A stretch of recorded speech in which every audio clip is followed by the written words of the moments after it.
Ya, jadi di soal ini ditanyakan dari ciri-ciri perkecambahan berikut, manakah ciri-ciri perkecambahan hipogeal? Nah, ciri-ciri perkecambahan yang dimaksud adalah yang pertama, hipokotil tumbuh memanjang, lalu yang kedua, epikotil tumbuh memanjang, yang ketiga, kotiledon tetap di bawah permukaan tanah, yang keempat, kotiledon berada di atas permukaan tanah, lalu yang kelima, plumula berada di atas permukaan tanah. Nah, jadi untuk menjawab soal ini, kita perlu mengetahui tentang eh, jenis-jenis fase perkecambahan. Jadi jenis-jenis fase perkecambahan ini dibagi menjadi dua, yaitu epigeal dan hipogeal. Yang pertama, epigeal. Fase perkecambahan epigeal ini terjadi di tumbuhan dikotil. Nah, jadi perhatikan ilustrasi berikut. Dapat dilihat bahwa ciri-ciri dari fase perkecambahan epigeal yang pertama adalah hipokotil tumbuh memanjang. Jadi bagian ini adalah hipokotil, bagian ini yang nantinya akan tumbuh memanjang. Lalu yang kedua, kotiledon muncul ke atas permukaan tanah. Jadi kotiledon adalah bagian yang diilustrasikan dengan warna merah ini. Nantinya karena hipokotil memanjang, dia akan terbawa ke atas permukaan tanah dan muncul. Lalu yang ketiga, plumula adalah bagian terakhir yang berkembang. Ya, jadi plumula ini nantinya akan berkembang terakhir setelah si kecambah ini sudah muncul di atas permukaan tanah.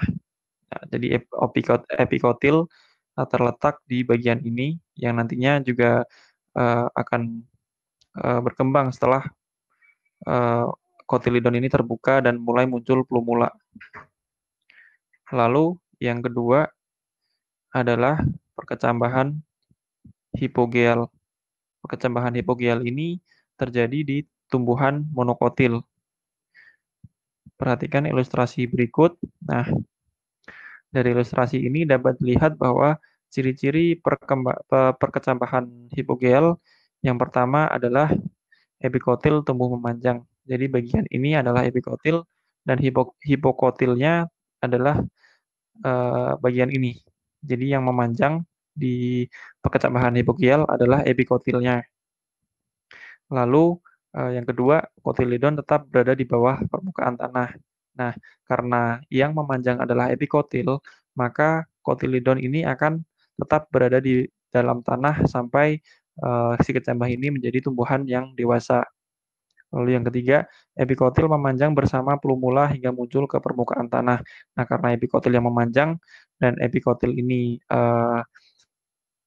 bersebelahan dengan plumula, maka plumula akan ikut memanjang ke permukaan di atas permukaan tanah dan kemudian berkembang menjadi daun-daun. Sementara hipokotilnya tetap berada di bawah tanah. Nah, di sini kita sudah dapat membedakan ciri-ciri perkecambahan hipogeal dan epigeal. Lalu selanjutnya kita akan kembali ke soal. Nah, di soal ini kita akan mengeliminasi ciri-ciri perkecambahan yang bukan termasuk perkecambahan hipogeal. Dimulai dengan ciri-ciri pertama, yaitu hipokotil tumbuh memanjang. Nah, di sini hipokotil tumbuh memanjang merupakan ciri-ciri perkecambahan epigeal dan bukan termasuk hipogeal. Jadi, ciri-ciri nomor satu ini salah. Kemudian ciri-ciri nomor dua, epikotil tumbuh memanjang. Nah, epikotil tumbuh memanjang ini benar merupakan ciri-ciri perkecambahan hipogeal. Jadi, ciri-ciri nomor dua adalah benar. Lalu ciri-ciri ketiga, kotilidon tetap berada di bawah permukaan tanah. Nah, ciri-ciri ini benar merupakan ciri-ciri perkecambahan hipogeal. Jadi, ciri-ciri nomor tiga adalah benar.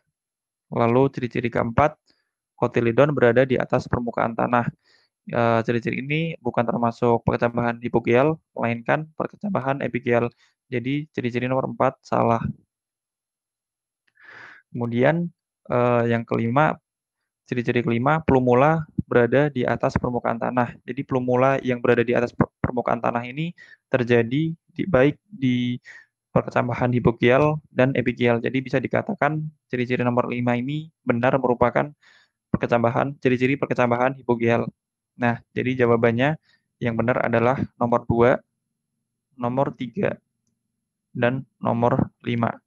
Lalu kita lihat di pilihan jawabannya sebagai berikut.